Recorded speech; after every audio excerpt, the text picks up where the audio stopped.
ایران میں حکومت مخالف مظاہروں کو کنٹرول کر لیا گیا ہے۔ البتہ انٹرنیٹ بندش ابھی جاری ہے اور ایسے میں ایران اور اسرائیل نے ایک دوسرے پر حملے میں پہل نہ کرنے کی یقین دہانی۔ صدر ٹرمپ کی جانب سے مظاہرین کے خلاف کارروائیوں میں کمی اور ایران کی طرف سے مظاہرین کو پھانسی نہ دینے سے متعلق بیان سامنے آنے کے بعد امید یہ کی جا رہی ہے کہ ایران اور امریکہ کے درمیان جاری کشیدگی آنے والے کچھ دن میں بتدریج کم بھی ہو سکتی ہے، مگر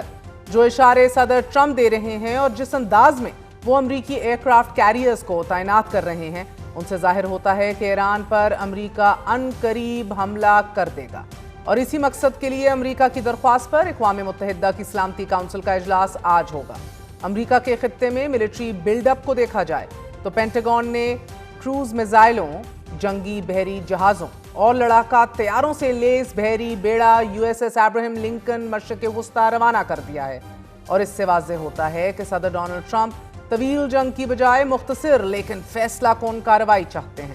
غیر ملکی میڈیا کے مطابق امریکی حملوں میں ایرانی پاسداران انقلاب، بسیج فورس اور پولیس کو کروز میزائل سے نشانہ بنایا جا سکتا ہے۔ برطانوی خبر رساں ادارے روئٹرز نے دعویٰ کیا ہے کہ ایران پر امریکہ جلد حملہ کرے گا، اور اس کے تمام اشارے اور شواہد اسی بات کی طرف اشارہ کر رہے ہیں۔ مغربی فوجی حکام سے گفتگو کے بعد روئٹرز نے لکھا ہے کہ غیر متوقع اقدامات امریکی عسکری حکمت عملی کا اہم ترین حصہ ہوتے ہیں، اس لیے صورتحال کو جان بوجھ کر غیر واضح رکھا جا رہا ہے۔ آل ایمننٹ سگنلز کا حوالہ دیتے ہوئے روئٹرز نے لکھا ہے کہ ایران کی طرف سے خطے میں امریکی ایئر بیس کو نشانہ بنانے، اسپینش، پولش، اٹالین، انڈین اور برطانوی سمیت دیگر ممالک کی سفارتی عملے کو ایران سے واپس بلانے اور اس کے بعد امریکی عملے کا خطے میں موجود ایئر بیسز سے انخلا واضح کرتا ہے کہ امریکہ حملہ کرے گا، اور یہ سب کچھ ایک سوچے سمجھے منصوبے کے تحت ہو رہا ہے، کیونکہ امریکی انتظامیہ ہر کسی کو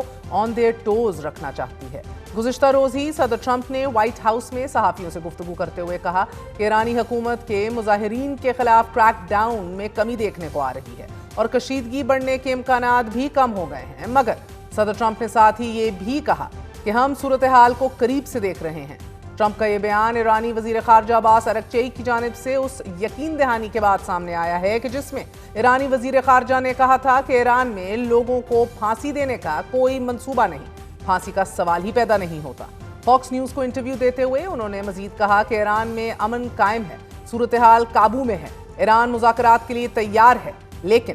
اگر جون جیسی غلطی دوبارہ دہرائی گئی تو وہی نتیجہ نکلے گا جو پہلے نکلا تھا، کیونکہ بمباری کے ذریعے عزم کو توڑا نہیں جا سکتا۔ روئٹرز نے 2 یورپین عہدیداروں کا حوالہ دیتے ہوئے یہ بھی لکھا ہے کہ اگلے 24 گھنٹوں میں امریکہ ایران پر حملہ کر سکتا ہے، جبکہ ایک اسرائیلی عہدیدار کا یہ ماننا ہے کہ ٹرمپ ایران پر حملے کا فیصلہ کر چکے ہیں، البتہ ابھی وقت اور سکوپ کا تعین نہیں کیا گیا۔ جبکہ ترک خبر رساں ادارے اناڈولو نیوز ایجنسی نے اسرائیلی چینل 13 کا حوالہ دیتے ہوئے لکھا ہے کہ اسرائیلی حکومت نے شمالی اسرائیل سمیت مختلف علاقوں میں قائم بام شیلٹرز کو کھول دیا ہے۔ ساتھ ہی اسرائیلی فوج کے ترجمان نے ایکس پیغام میں کہا ہے کہ اگلے 24 گھنٹے اہم ترین ہیں، اور اسی وجہ سے اسرائیلی فوج کو ہائی الرٹ پر رکھ دیا گیا ہے، اور اس کے ساتھ ساتھ Iron Dome air defence system کو بھی ڈپلوائے کر دیا گیا ہے۔ تاہم اسرائیلی اخبار ہیرٹس نے اسرائیلی سیکیورٹی ذرائع کا حوالہ دیتے ہوئے لکھا ہے کہ اسرائیل کو توقع ہے کہ امریکہ ایران پر کسی بھی حملے سے قبل اسرائیل کو پیشگی اطلاع ضرور دے گا، اور اسی وجہ سے اسرائیلی آرمی چیف نے ملک کو ہائی الرٹ کرنے کے احکامات دیے ہیں۔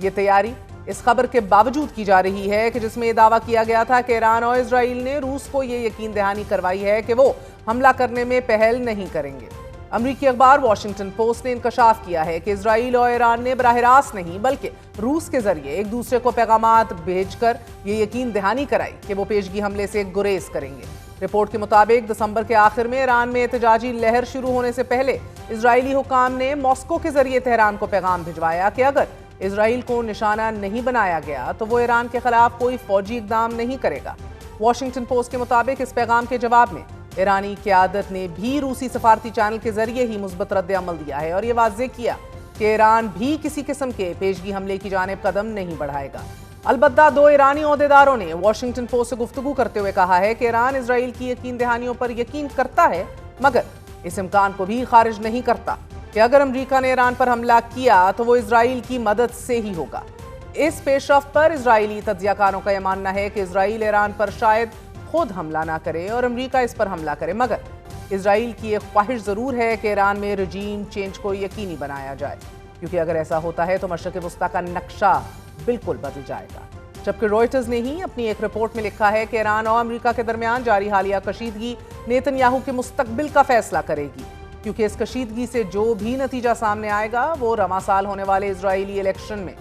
بنجمن نیتن یاہو کے سیاسی کریئر کا فیصلہ کرے گا۔ 2023 سے اب تک جتنے بھی سروز ہوئے ہیں ان میں نیتن یاہو ہار رہے ہیں۔ ایسے میں نیتن یاہو چاہیں گے کہ کچھ ایسا ہو کہ وہ ایک بار پھر وزیر اعظم بن سکیں، کیونکہ ارغمالیوں کے اہل خانہ کے علاوہ کرپشن کیسز نے نیتن یاہو کی مقبولیت کو ایٹ این آل ٹائم لو رکھا ہوا ہے، انتہائی کم درجے پر پہنچا دیا ہے۔ ناظرین، اب ایک طرف امریکہ ایران پر حملوں کی خاموشی سے تیاری کر رہا ہے، ایران میں حالات کنٹرول کی جانب بڑھ رہے ہیں، تو دوسری جانب ایران نے اپنی فضائی حدود 5 گھنٹے بندش کے بعد کھول دی ہے، لیکن امریکی صدر ٹرمپ ابھی بھی امید کر رہے ہیں کہ ایران میں رجیم چینج ہو سکتا ہے۔ روئٹرز کو انٹرویو دیتے ہوئے صدر ٹرمپ نے کہا ہے کہ مظاہروں کے باعث تہران میں حکومت گر سکتی ہے۔ ایرانی اپوزیشن رہنما رضا پہلوی اچھے انسان لگتے ہیں، مگر مجھے نہیں معلوم کہ وہ ایران میں کیسے قبول کیے جائیں گے۔ یقین نہیں کہ ایرانی عوام رضا پہلوی کی قیادت قبول کریں گے یا نہیں۔ ایران میں حالات کی کشیدگی اور مظاہرین کی جانب سے جدید ہتھیاروں کے استعمال سے متعلق بی بی سی نے رپورٹ شائع کی ہے۔ ایران سے پاکستان آنے والے افراد کے انٹرویوز پر مبنی بی بی سی تحریر کے مطابق پاکستان لوٹنے والے میڈیکل یونیورسٹی کے ایک طالب علم نے نام نہ ظاہر کرنے کی شرط پر یہ بتایا ہے کہ ایران میں احتجاج کے دوران بڑا نقصان ہوا ہے، جبکہ سرکاری املاک کو بھی جلایا گیا ہے، وہاں جو ہوا اسے انتشار کہہ سکتے ہیں۔ طالب علم کے مطابق چونکہ شہر کے جن علاقوں میں احتجاجی مظاہرے ہو رہے تھے ہمارا ہاسٹل وہیں موجود تھا قریب میں، اس لیے یونیورسٹی کی انتظامیہ نے غیر ملکی طلباء کو تاحکم ثانی وہاں سے چلے جانے کو کہا۔ ہمیں شہر میں گھومنے پھرنے سے بھی منع کیا گیا، تاہم جو کچھ ہم اپنے ہاسٹل یا پھر اس کے قریب و جوار سے دیکھ سکتے تھے وہ یہ تھا کہ مظاہرین بینکوں اور ان کے اے ٹی ایم وغیرہ پر حملے کر رہے تھے، جبکہ دیگر سرکاری املاک کو بھی نقصان پہنچایا جا رہا تھا۔ سیکیورٹی اہلکار ان مظاہروں کی ویڈیوز یا تصاویر نہیں بنانے دے رہے تھے۔ پاکستان کے صوبہ سندھ سے تعلق رکھنے والے ایک اور طالب علم نے بی بی سی اردو کے صحافی روحان احمد کو بتایا ہے کہ ایران میں صورتحال بہت خراب تھی، پولیس اور لوگوں میں ایک آنکھ مچولی چل رہی تھی، کبھی مظاہرین آ جاتے تھے اور پولیس کے آتے ہی وہاں سے چلے بھی جاتے تھے۔ بی بی سی اردو کے نامہ نگار محمد کاظم سے بات کرتے ہوئے طالب علم زین نے بتایا ہے کہ زنجان میں بھی پہلے احتجاج چل رہے تھے، لیکن بعد ازاں یہ بدقسمتی سے فسادات میں تبدیل ہو گئے۔ سندھ سے تعلق رکھنے والے جام زہیب نے بی بی سی کو بتایا کہ مشہد میں 5:30 بجے ہی رات ہو جاتی ہے اور رات ہوتے ہی مظاہرین نکل آتے تھے۔ وہ بتاتے ہیں کہ احتجاج کرنے والوں نے رومال سے اپنے چہرے ڈھکے ہوئے تھے۔ ابتدائی دنوں میں ان مظاہرین کی تعداد 15-20 سے زیادہ نہیں تھی، لیکن جمعرات کے بعد ان مظاہروں نے ایک پرتشدد روپ اختیار کر لیا۔ جام زہیب یہ بتاتے ہیں کہ ایران میں اسلحے کی اجازت نہیں ہے، لیکن انہوں نے اپنی آنکھوں سے اصفہان میں دیکھا کہ مظاہرین کے پاس M4 رائفلز تھیں۔ یہ ہم پاکستانیوں کے لیے تو چھوٹی بات ہے، لیکن ایرانی لوگوں کے لیے غیر معمولی چیز تھی۔ طالب علم جام زہیب ایران کے عوام کو 3 حصوں میں تقسیم کرتے ہیں۔ ان کے مطابق پہلے وہ لوگ ہیں جو خامنئی کے حمایتی تھے، دوسرے وہ ہیں کہ جو ایرانی رہبر اعلیٰ کے مخالف اور رضا شاہ پہلوی کی حمایت کر رہے تھے، لیکن تیسرے وہ ہیں کہ جو حمایتی تو خامنئی کے ہی ہیں لیکن موجودہ حکومت کے خلاف ہیں، اور یہ لوگ ہیں کہ جو شٹ ڈاؤن ہڑتال کر کے حکومت پر دباؤ ڈال رہے تھے۔ ناظرین، آج ہی ترجمان دفتر خارجہ نے کہا ہے کہ امید ہے کہ ایران موجودہ بحران پر جلد قابو پا لے گا، صورتحال پر نظر رکھے ہوئے ہیں۔ ایرانی قیادت اور عوام پر مکمل اعتماد ہے، پرامن اور مستحکم ایران پاکستان کے مفاد میں ہے۔ ترجمان دفتر خارجہ نے کہا کہ ایران خطے کا ایک بڑا اور اہم ملک ہے اور پاکستان پرامن اور خوشحال ایران دیکھنا چاہتا ہے۔